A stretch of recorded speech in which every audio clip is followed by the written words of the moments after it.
万万没想到，今天下午啥也没干。Saya tidak pernah menyangka ini akan terjadi siang ini. Saya tidak melakukan apa-apa, hanya menerima informasi tentang pabrik-pabrik yang berhenti merekrut. Pabrik demi pabrik berhenti satu persatu. Ini terjadi setiap menit. Dan ini hanya di Tianjin. Beberapa pabrik yang kami rekomendasikan, seperti pabrik papan sirkuit di Siking, pabrik pengemasan biskuit di Wuking, pabrik elektronik di Dongli, sebuah pabrik roti di Dongli, semuanya berhenti. Bahkan sebuah pabrik sakelar di Wuking telah tutup. Ini hanyalah penutupan di satu kota, di Tianjin. Ada banyak lainnya di Beijing, Shandong, Jiangsu, dan Nantong. Sekarang, bahkan di Shanghai, 4 pabrik kosmetik telah berhenti. 3 di antaranya tutup. Satu-satunya yang tersisa adalah pabrik kosmetik yang mempekerjakan wanita berusia 50 tahun ke atas. Kondisinya tidak bagus, tidak ada anjing dan tidak ada bus antar jemput, dan harus berjalan kaki selama 20 menit. Jadi, mulai hari ini, jika Anda sedang mencari pekerjaan, ambil saja pekerjaan apapun yang Anda bisa dapatkan, jangan terlalu pilih-pilih lagi. 曾经这个厂也有100多号人。 Bulan lalu, kami bekerja lembur setiap hari dan pabrik kami buka sepanjang tahun tanpa istirahat. Tapi lihatlah sekarang, pabrik kami terutama membuat produk untuk ekspor, tetapi dengan perang dagang melawan AS, hampir tidak ada pesanan yang tersisa. Dulu ini adalah pabrik dengan lebih dari 100 orang, tetapi sekarang sangat kosong dengan hanya 10 hingga 20 orang yang bekerja setiap hari. Saya tidak pernah berpikir kami akan menghadapi situasi ini. Saya ingin mendapatkan lebih banyak uang, tetapi sekarang saya tidak yakin apa yang harus dilakukan selanjutnya. Di tengah perang dagang AS-China yang semakin intensif, seorang mahasiswi dengan keras mengkritik PKC atas sikap garis kerasnya terhadap AS, mengabaikan mata pencaharian rakyat. Dia mempertanyakan apakah posisi garis keras PKC lebih tentang menyelamatkan muka, sementara korban sebenarnya adalah warga biasa. 最近，中美又开始打贸易战。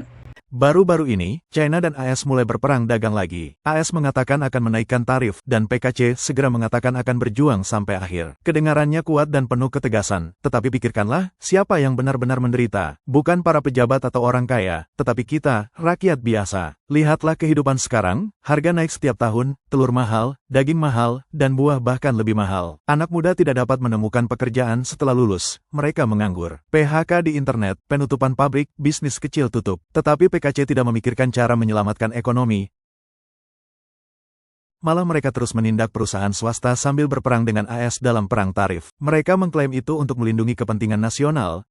Tetapi siapa negara itu? Bukankah itu kita? Pekerjaan kita dalam bahaya, dan mereka berbicara tentang kedaulatan dan ketegasan. Poinnya apa? AS menaikkan tarif, dan China segera membalas. Mungkin terlihat seperti bolak-balik, tetapi biaya sebenarnya ditanggung oleh kita, rakyat biasa. Pesanan pabrik hilang, perdagangan luar negeri kacau, pekerja di PHK, dan bos melarikan diri. Tidak ada perlindungan untuk mata pencaharian rakyat. PKC selalu mengatakan tidak memulai masalah, tetapi bukankah itu menyebabkan masalah sekarang? Jika pemimpin negara benar-benar peduli pada rakyat, mereka akan fokus untuk membuat hidup kita lebih baik, bukan hanya membuat wajah garang untuk pamer. Tidak ada pemenang dalam perang dagang, ini tentang kekuasaan dan kebijaksanaan. Ketika mereka mengatakan akan berjuang sampai akhir, mereka berjudi dengan mata pencaharian rakyat. Pada akhirnya mereka bertarung, tetapi kita kelaparan. Kita tidak ingin terseret ke dalam ini, kita tidak ingin membayar harga untuk perjuangan mereka. Kita hanya ingin pekerjaan yang stabil, makanan di meja, dan kehidupan yang damai. Sesederhana itu, perang tarif tidak hanya berdampak signifikan pada mata pencaharian rakyat, tetapi juga memberikan pukulan fatal bagi industri yang sangat bergantung pada perdagangan dan ekspor internasional. Pada tanggal 17 April, seorang pekerja dari sebuah pabrik di Tongkuan mengatakan bahwa pihak yang paling dirugikan dalam perang tarif mungkin adalah pabrik mereka sendiri.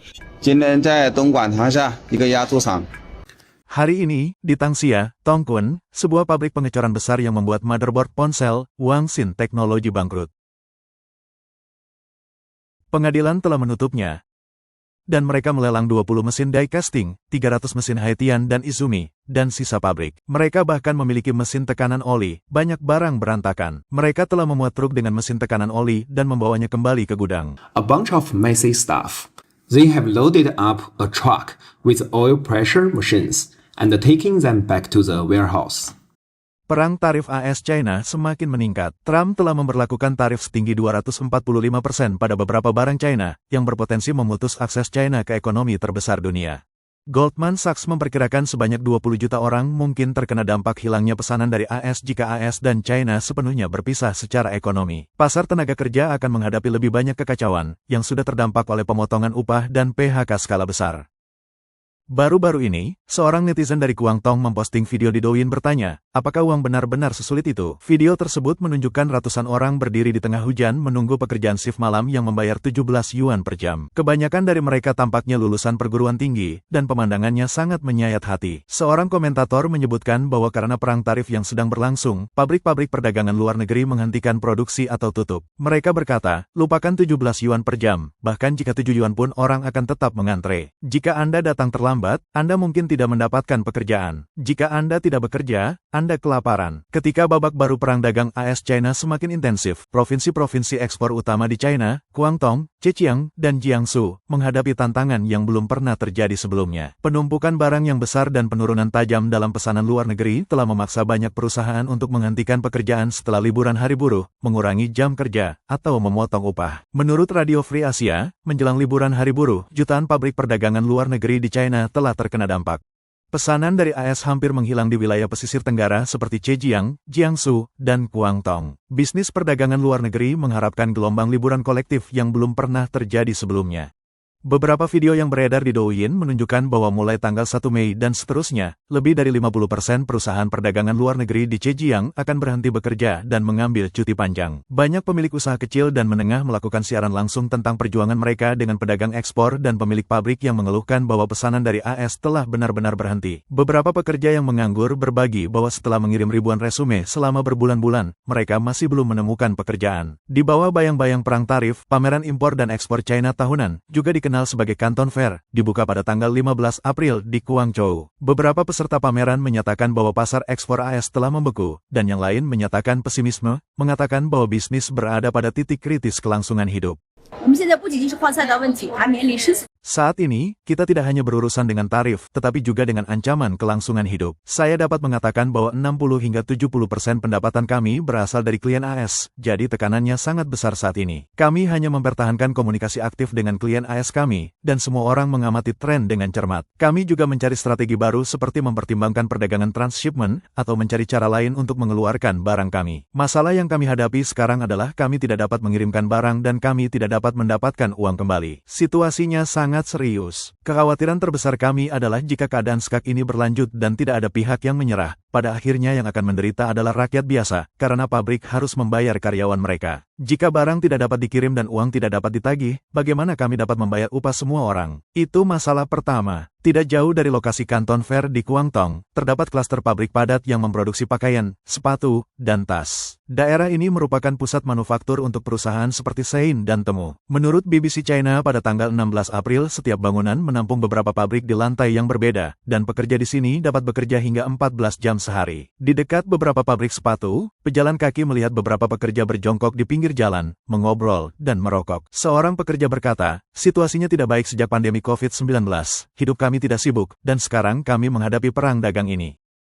Dulu saya bisa menghasilkan 300 hingga 400 yuan, sekitar 40 hingga 54 dolar AS sehari. Sekarang jika saya menghasilkan 100 yuan, saya menganggap diri saya beruntung. Pekerja itu menambahkan bahwa sulit untuk mencari pekerjaan sekarang. Pekerja lain di industri sepatu mengatakan kepada kami bahwa pendapatan mereka hanya cukup untuk menutupi biaya hidup dasar. Ketika tarif AS terhadap China terus meningkat, pabrik-pabrik di delta Sungai Pearl, seperti di Dongguan dan Foshan, terpaksa menghentikan jalur produksi untuk produk AS dalam semalam. Semuanya, mulai dari bahan baku hingga produksi dan pengemasan, telah terhenti. Baru-baru ini, sebuah pabrik perdagangan luar negeri di Dongguan, yang telah beroperasi selama 18 tahun, terpaksa menghentikan produksi dan mengambil cuti karena pembatalan pesanan skala besar dari klien. Pabrik bernama Dongguan, Hadong Electronics Electrical Products mengeluarkan pemberitahuan pada tanggal 9 April yang menyatakan bahwa karena perubahan kebijakan tarif AS dan dampak lingkungan ekonomi saat ini, perusahaan harus menghadapi beberapa tantangan yang tidak terduga. Akibatnya, perusahaan telah menerima pemberitahuan pembatalan pesanan dari sejumlah besar klien dan saat ini sedang menyesuaikan strategi penetapan harga baru mereka. Hal ini menyebabkan tekanan operasional yang signifikan dalam jangka pendek. Perusahaan telah memutuskan untuk mengambil cuti mulai tanggal 11 April tahun 2025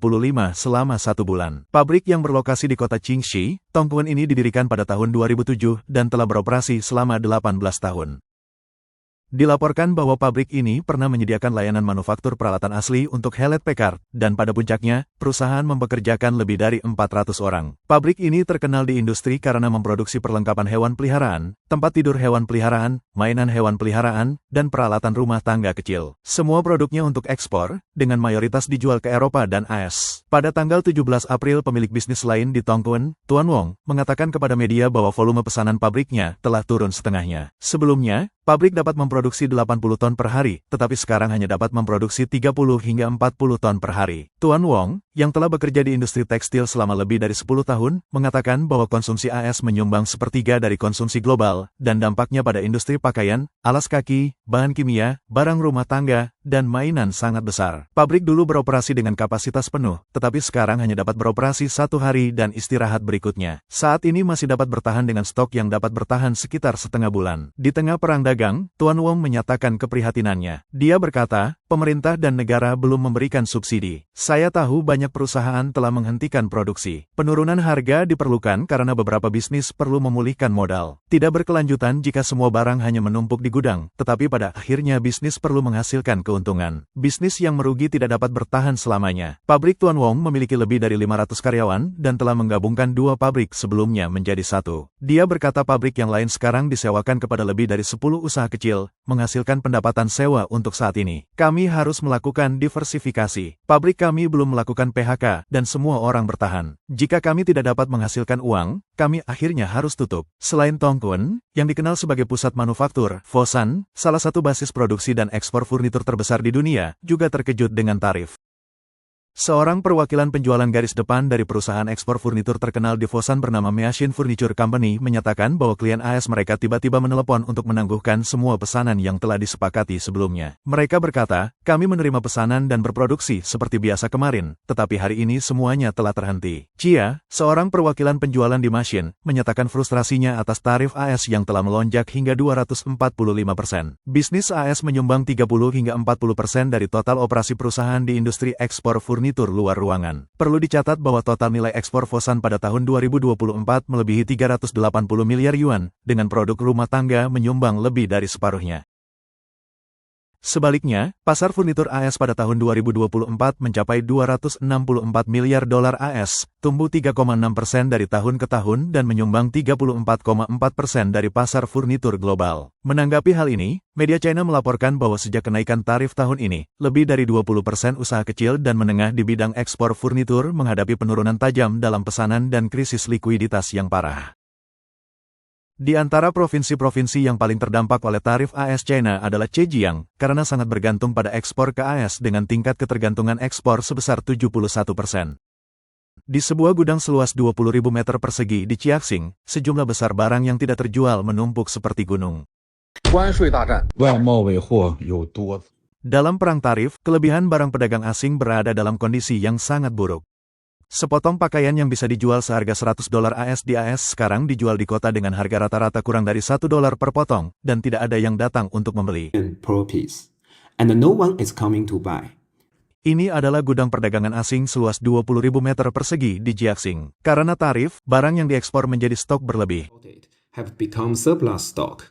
Crocs ekspor dijual kurang dari $1 per pasang, dan pakaian bekas dijual per ton, dengan harga rata-rata kurang dari 1 yen. Tidak mungkin untuk bertahan hidup.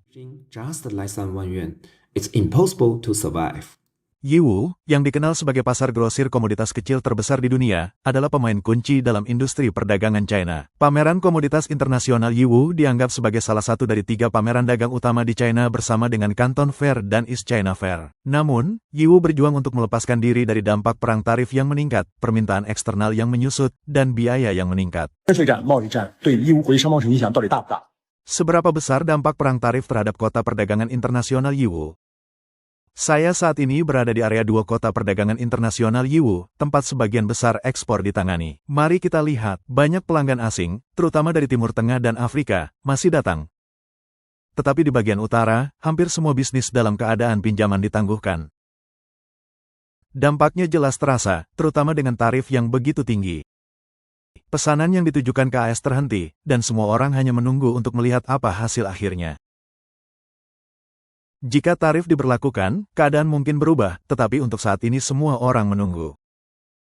Tarif telah membuat ekspor barang ke AS lebih mahal. Banyak bisnis di kota perdagangan internasional Yiwu menahan pesanan besar dari AS dan menunggu inventaris gudang AS habis. Menaikkan harga untuk mengatasi tarif telah menjadi strategi umum di antara banyak pedagang. Eksportir barang olahraga Wu Xiaojing, yang bekerja di kota perdagangan internasional Yiwu, mengatakan bahwa bola sepak adalah salah satu produk utamanya. Karena dampak kenaikan tarif, banyak pelanggan internasional sekarang ragu-ragu untuk melakukan pemesanan dan menunggu untuk melihat apa yang terjadi. Persaingan pasar domestik juga semakin ketat, dan bisnis perlu mengandalkan inovasi untuk meningkatkan daya saing inti mereka.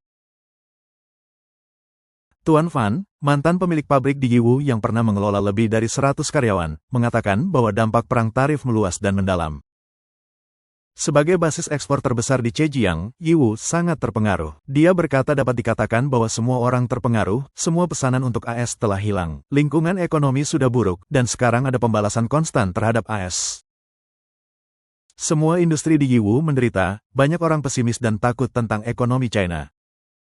Tuan Fan percaya bahwa perang ekonomi AS-China tidak akan berakhir dengan cepat, dan dampaknya pada bisnis perdagangan luar negeri Yiwu sangat besar. Dia menambahkan, sistem PKC berbahaya. Tuan Chen, seorang sarjana dari Guangdong, mengatakan kepada Radio Free Asia bahwa situasi perdagangan luar negeri China sangat parah. Dia mengatakan di Changzhou dan Suzhou, dan sekarang di Guangdong, lebih banyak pabrik mengambil cuti. Beberapa daerah hampir tidak dapat bertahan dengan tarif setinggi ini. Pada dasarnya, perdagangan AS-China berada di ambang pemisahan. Yang disebut tiga mesin penggerak pembangunan ekonomi China pada dasarnya hanya menjadi satu, yaitu perdagangan luar negeri. China memiliki sedikit permintaan domestik karena pendapatan rata-rata orang China menyumbang proporsi PDB yang terlalu kecil, sehingga daya beli mereka lemah. China tidak mampu kehilangan pasar AS.